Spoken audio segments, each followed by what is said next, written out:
નમસ્કાર, હું Rinku Prajapati public India ન્યૂઝમાં આપનું સ્વાગત કરું છું। શરૂઆત કરીએ આજના સમાચારની।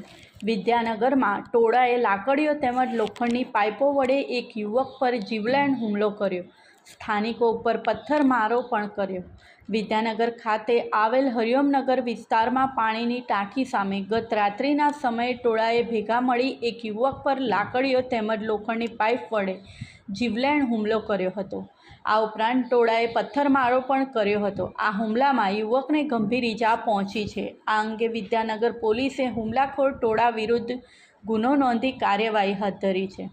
આણંદ તાલુકાના વિદ્યાનગરમાં રહેતા ધવલ ઉર્ફે બોબો ગોપાલભાઈ માછીએ પોતાના વિસ્તારમાં રહેતા એક મહિલાના ઘરે અવારનવાર જતા ઘનશ્યામભાઈ વિઠ્ઠલભાઈ ભરવાડને ગત રાત્રિના સમયે ઠપકો આપ્યો હતો, જેથી રોષે ભરાયેલા ઘનશ્યામ ભરવાડે ફોન કરીને પોતાના સાગરીતોને ત્યાં બોલાવ્યા હતા, જેથી જગમલભાઈ ઉર્ફે જોરુભાઈ આલાભાઈ ભરવાડ, ગોપાલભાઈ ઘનશ્યામભાઈ ભરવાડ, સુનિલભાઈ ઘનશ્યામભાઈ ભરવાડ, અજય હરિભાઈ ભરવાડ તથા અન્ય 5 અજાણ્યા ઈસમો હાથમાં લાકડીઓ તેમજ લોખંડની પાઇપો લઈ તરત જ સ્થળ પર દોડી આવ્યા હતા અને ધવલ માછી સાથે ઝઘડો કર્યો હતો।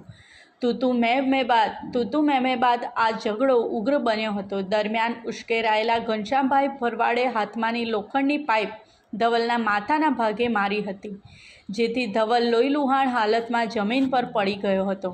જે બાદ જગમલભાઈ ઉર્ફે જોરુભાઈ આલાભાઈ ભરવાડ, ગોપાલભાઈ ઘનશ્યામભાઈ ભરવાડ, સુનિલભાઈ ઘનશ્યામભાઈ ભરવાડ અને અજય હરિભાઈ ભરવાડ પણ લાકડીઓ તેમજ લોખંડની પાઇપો વડે આ ધવલ ઉપર હુમલો કર્યો હતો।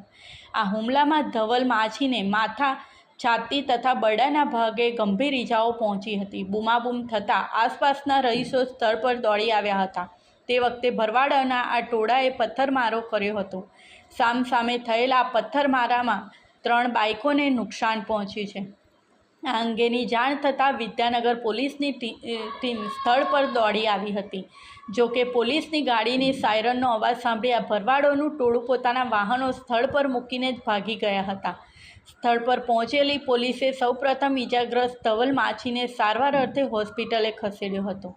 આ ઘટના અંગે ઈજાગ્રસ્ત ધવલના મિત્ર અશોકભાઈ નવીનભાઈ ઠાકોરની ફરિયાદના આધારે વિદ્યાનગર પોલીસે ઘનશ્યામભાઈ વિઠ્ઠલભાઈ ભરવાડ, જગમલભાઈ ઉર્ફે જોરુભાઈ આલાભાઈ ભરવાડ, ગોપાલભાઈ ઘનશ્યામભાઈ ભરવાડ, સુનિલભાઈ ઘનશ્યામભાઈ ભરવાડ, અજય હરિભાઈ ભરવાડ તથા અન્ય 5 અજાણ્યા ઈસમો વિરુદ્ધ BNS એક્ટની કલમ 109, 54, 190, 190, 191, 2, 191, 3, 324, 4, 324, 5, 352 તેમજ GP એક્ટની કલમ 135 મુજબનો ગુનો નોંધી કાયદેસરની કાર્યવાહી હાથ ધરી છે। પોલીસ મથકમાં ફરિયાદ આપનાર અશોકભાઈ નવીનભાઈ ઠાકોર જણાવે છે, ગત રાત્રિના 10 વાગ્યાના અરસામાં હું મારા ઘરે જમવા બેઠો હતો। તે દરમિયાન મારા ઘરની બહાર જોરથી બૂમો પાડવાનો અવાજ આવ્યો હતો, જેથી હું જમતા ઊભો થઈ ઘરની બહાર ગયો હતો। તે વખતે આ ઘનશ્યામભાઈ વિઠ્ઠલભાઈ ભરવાડ, જગમલભાઈ ઉર્ફે જોરુભાઈ આલાભાઈ ભરવાડ, ગોપાલભાઈ ઘનશ્યામભાઈ ભરવાડ, સુનિલભાઈ ઘનશ્યામભાઈ ભરવાડ, અજય હરિભાઈ ભરવાડ તથા અન્ય 5 અજાણ્યા ઈસમો હાથમાં લાકડીઓ તેમજ લોખંડની પાઇપો લઈને ઊભા હતા અને મારા મિત્ર ધવલ ઉર્ફે બોબો ગોપાલભાઈ માછી સાથે ઝઘડો કરી રહ્યા હતા।